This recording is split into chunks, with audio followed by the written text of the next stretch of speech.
Amados hermanos, Mateo capítulo 9, del 27 al 31, ahí se fundamentará nuestro sermón. Voy a leer la palabra del Señor y todos escuchen con atención. Dice así la palabra: pasando Jesús de allí, le siguieron dos ciegos, dando voces y diciendo: ten misericordia de nosotros, hijo de David. Y llegado a la casa, vinieron a él los ciegos, y Jesús les dijo: ¿creéis que puedo hacer esto? Ellos dijeron: sí, Señor. Entonces les tocó los ojos, diciendo: conforme a vuestra fe os sea hecho. Y los ojos de ellos fueron abiertos, y Jesús les encargó rigurosamente, diciendo: mirad que nadie lo sepa. Pero salido ellos, divulgaron la fama de él por toda aquella tierra. Amén. La palabra del Señor, que Él la escriba en nuestros corazones, y vamos a orar para pedir su ayuda. Señor, qué gran privilegio es que tú nos hables día a día en tu palabra, pero de una manera especial en la proclamación, en la predicación de tu palabra, cuando nos congregamos como el pueblo del Señor para alabarte y recibir tu palabra. Señor, queremos rogarte que tu espíritu de sabiduría nos ilumine para exponerla con fidelidad y para recibirla con corazones alegres. En Cristo Jesús. Amén. Amados hermanos, pueblo del Señor, el Señor Jesús continúa con su ministerio en Galilea. Recuerden, Él estaba en el norte de Israel cuando comenzó su ministerio. Particularmente Mateo, en estos últimos capítulos que hemos estado estudiando, el ministerio de Jesús se ha centrado en una ciudad que se llamaba Capernaum, que estaba junto al lago de Galilea. La palabra Capernaum significa pueblo o villa de Nahum, o pueblo o villa de consuelo, de compasión.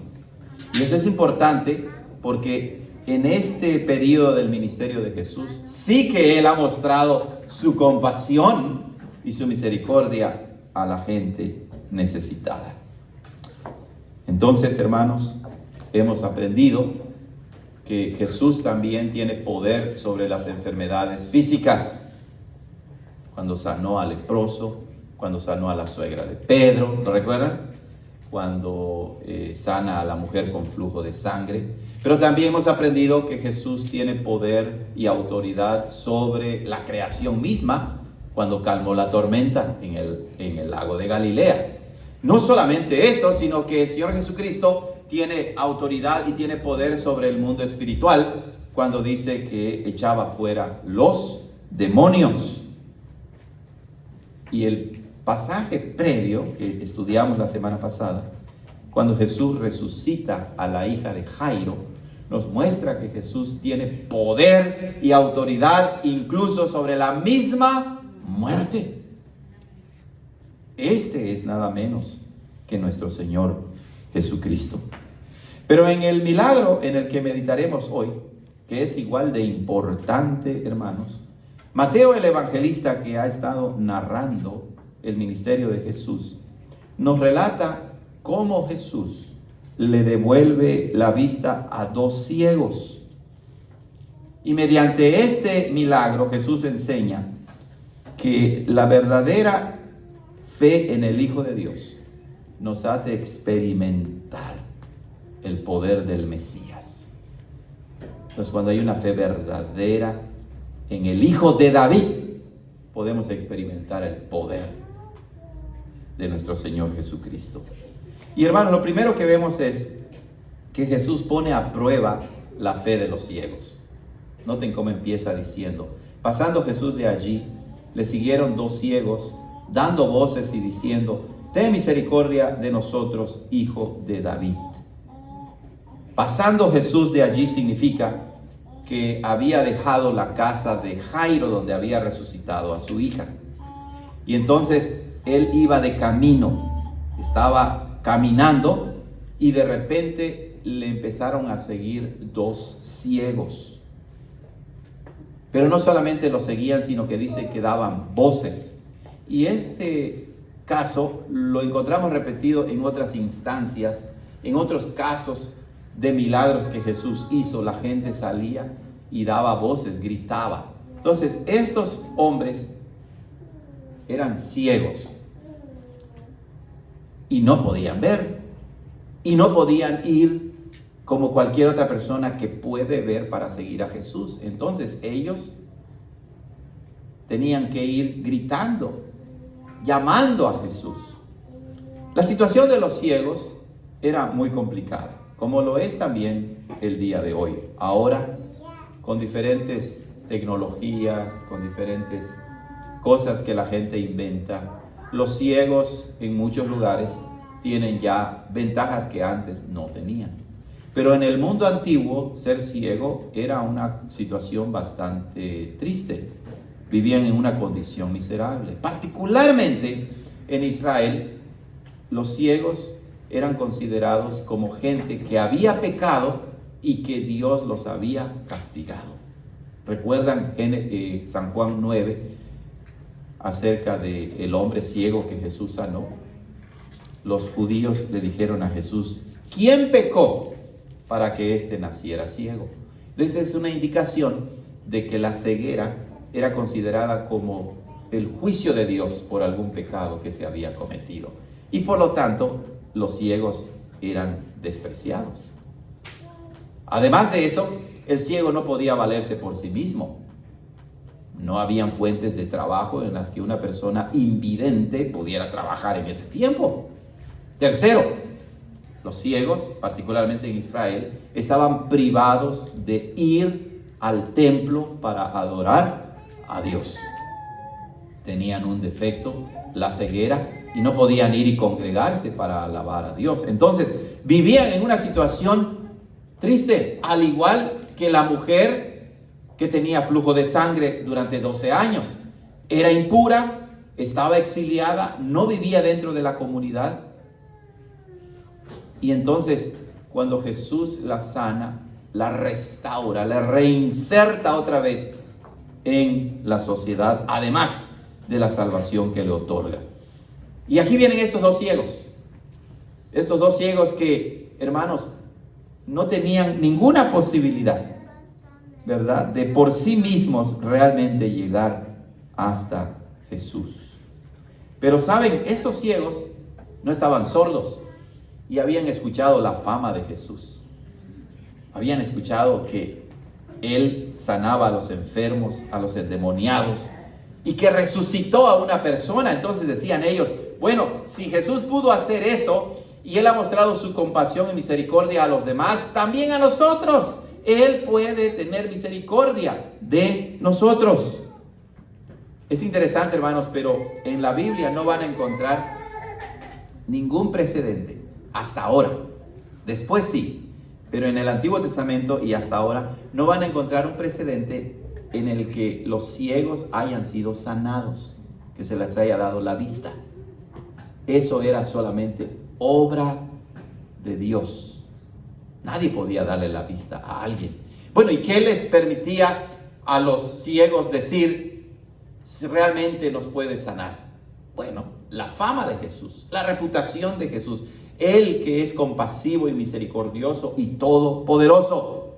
Pero los ciegos, además, hermanos, habían entendido algo por la iluminación del Espíritu Santo. En Israel se creía que una señal de que había llegado la era mesiánica, es decir, la era del Mesías, del Hijo de Dios, del Salvador de Israel, era que los ciegos recibirían la vista.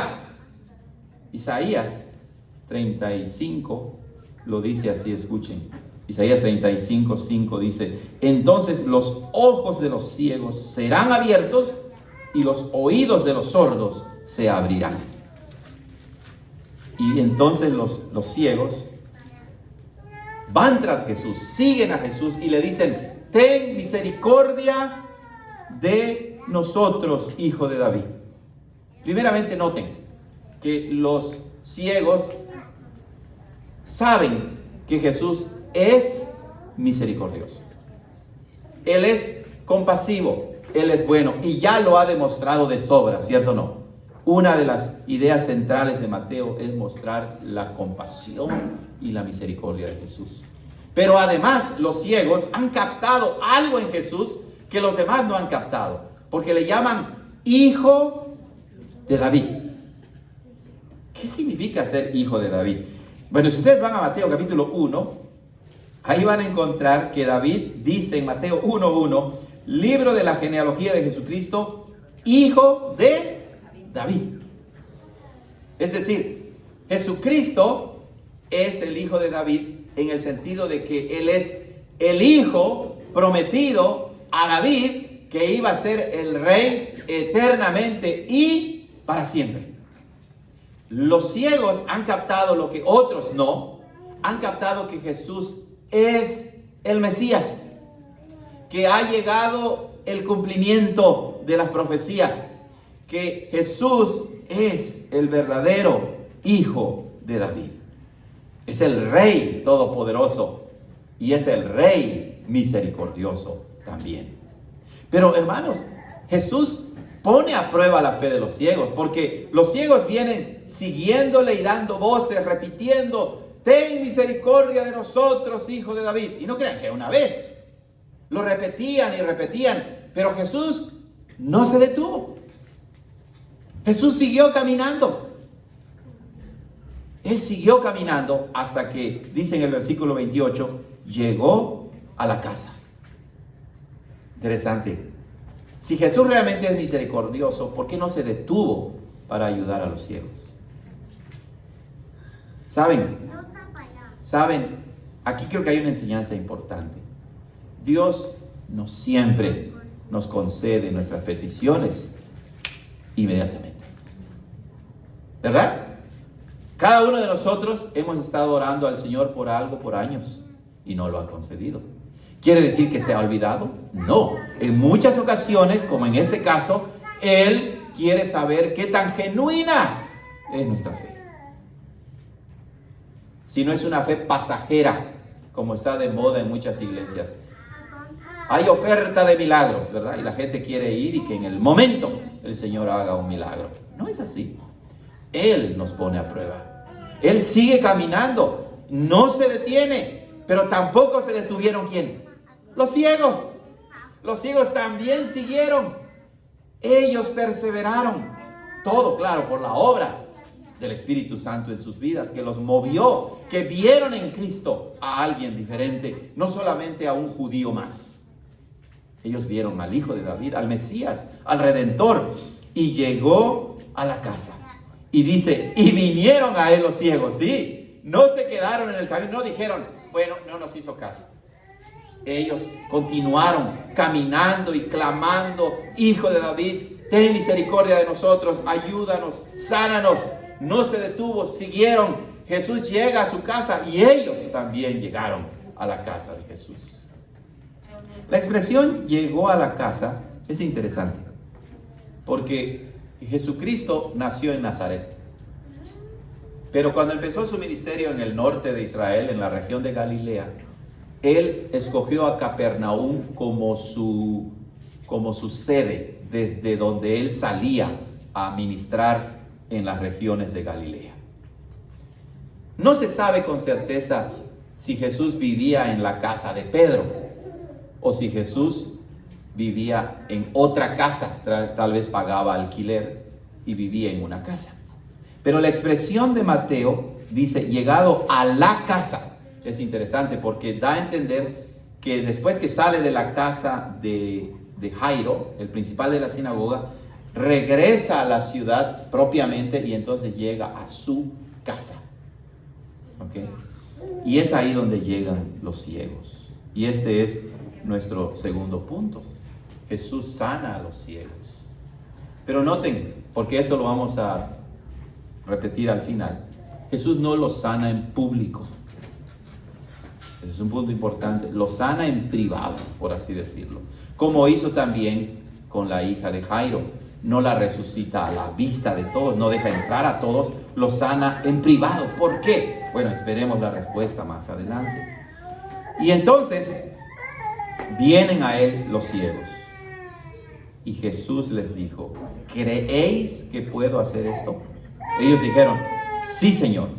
Noten que Jesús, además de que los hace caminar, además de que no les hace caso, entre comillas, durante el camino, cuando llegan a la casa de Él, no les dice, bueno, ahora sí los voy a sanar. No, Jesús les hace una pregunta que confirma que los estaba poniendo a prueba.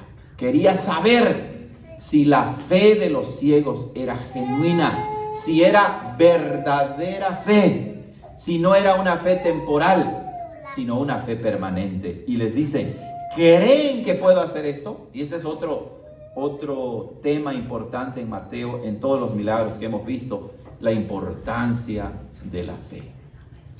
¿Creen que puedo hacer esto? Noten, porque aquí es muy importante que captemos esta diferencia. No es la fe misma la que te salva. Lo que te salva es el objeto de tu fe. ¿En quién crees? Eso es lo que te salva. Además de que hemos aprendido que Efesios 2:8 nos dice, porque por gracia sois salvos por medio de la fe. Y esto no es de ustedes, es decir, no lo crearon ustedes, sino es un don de Dios, un regalo de Dios. Por lo tanto, esta fe de los ciegos no es algo que ellos crearon, no, es algo que Dios les regaló. Por lo tanto, cuando Jesús les dice, ¿creen que puedo hacer esto? Jesús lo que les está diciendo, si su fe es genuina, pondrán su confianza y su esperanza en mí, en mi poder, para que yo los sane. No es la fe de los ciegos como si ellos hubieran creado y puesto esa fe en sus corazones, de modo que la fe se convierte en una obra, en algo meritorio. Así es como la gente la entiende, pero bíblicamente no. La fe es un regalo de Dios y la eficacia de la verdadera fe es el objeto de ella. En quien pones tu confianza, en quien pones tu esperanza. Jesús le está diciendo a los ciegos, ¿realmente creen que yo soy el Hijo de David? ¿Realmente creen que yo soy el Redentor y el Salvador del pueblo judío y del mundo? ¿Realmente creen que yo soy el Hijo de Dios, que tengo el poder para sanarlos? Y noten, como dijimos anteriormente, hasta ahora no hay ningún precedente de que una persona haya sanado a otra persona ciega. Esto es obra ¿de quién? De Dios. Y este milagro, además de que confirma y revela que Jesús es el Mesías, confirma y revela que Él también es Dios mismo. Solo Él puede dar vista a los ciegos. Solo Él, como dijimos el domingo pasado, puede resucitar a los muertos. Jesús tiene una doble naturaleza. Él es verdadero hombre, pero también es verdadero Dios. Este es el verdadero Jesús. Ellos dijeron, sí, Señor, sí lo creemos.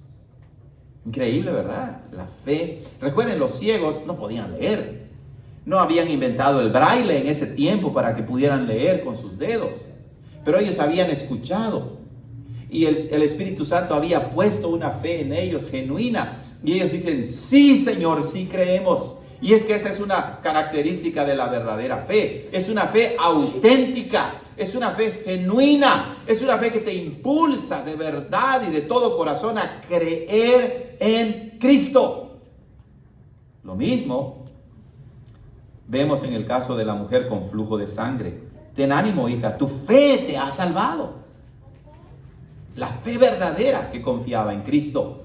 Pero el énfasis que pone Mateo aquí, porque cuando él escribe Mateo es para enseñar a la iglesia cristiana a la que él escribe.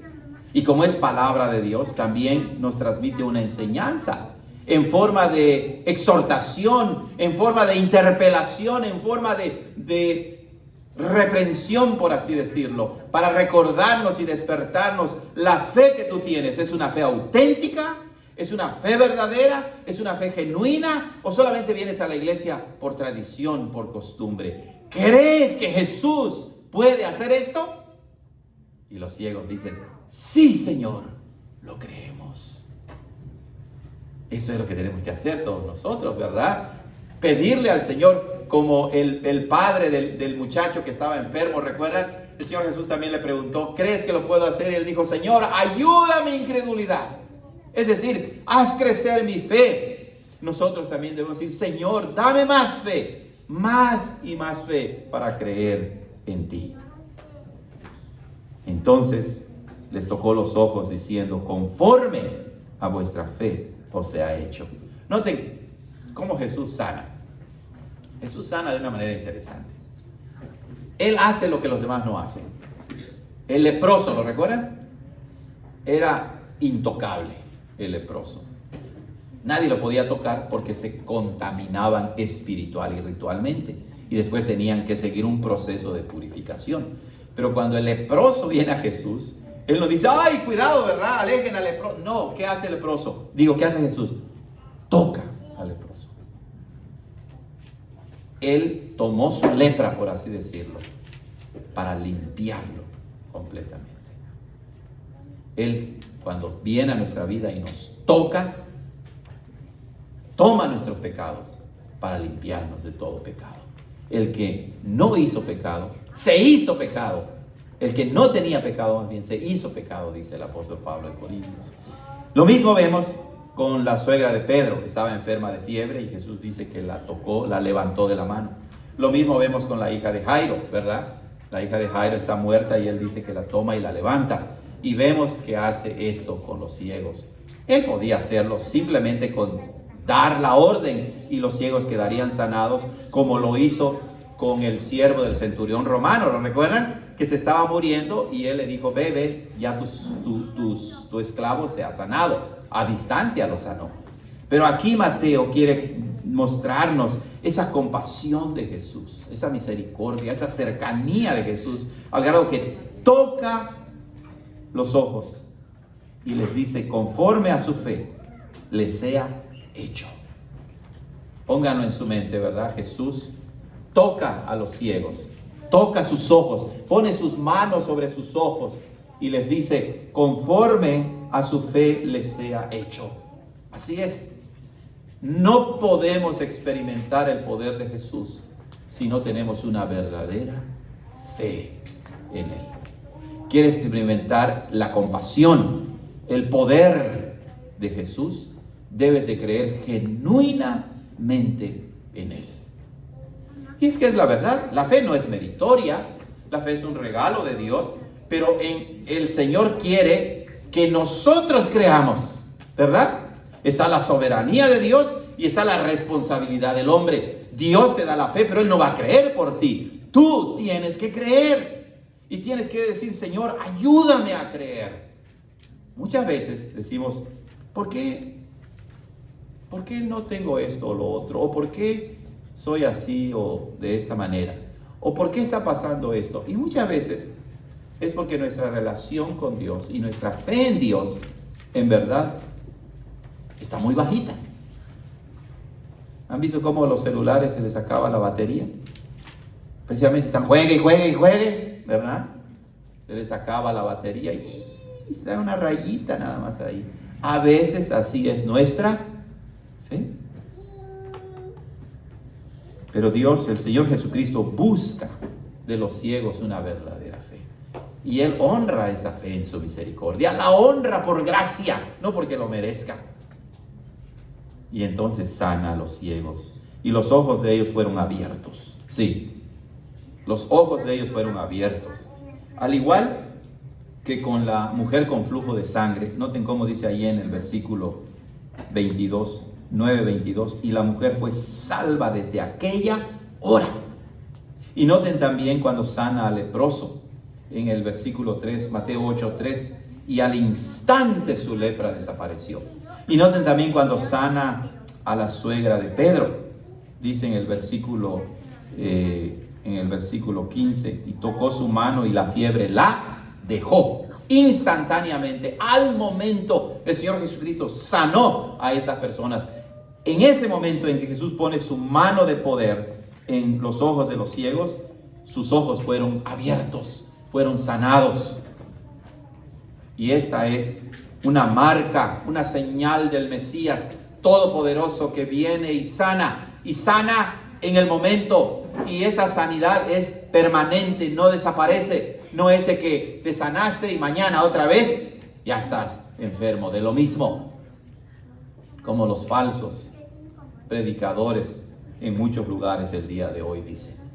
No, es que no se sanó porque no tenía fe, ¿verdad? Es lo que ellos aducen. Pero aquí vemos que la sanidad de Jesús es instantánea. En el momento sus ojos fueron abiertos. Imagínense, hermanos, esto es increíble si lo analizamos en su contexto social, económico y religioso. Los ciegos dejan de ser exiliados, dejan de ser mendigos, dejan de ser despreciados. Los ciegos ahora pueden ver en primer lugar ¿a quién? A Cristo. Impresionante, ¿verdad? Los ojos de los ciegos, lo primero que vieron fue a Cristo. Increíble. Y ahí hay una enseñanza para nosotros, que Jesús no solo le abre los ojos físicos a los ciegos, sino les abre sus ojos espirituales, por así decirlo. Y nosotros también, cuando sin Cristo vivimos, estamos ciegos. Pero Él abre nuestros ojos, nos da verdadera fe. Y la verdadera fe consiste en que vemos a Cristo. Eso es.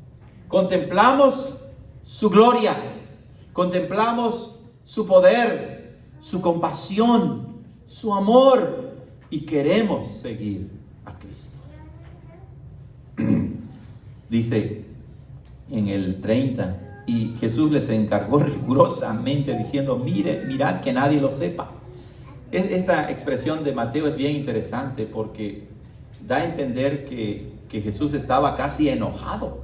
Dice, les encargó rigurosamente: asegúrense que nadie lo sepa. ¿Pero por qué le dice nadie lo sepa? Primero, porque ya los sanó en la casa. ¿Recuerdan?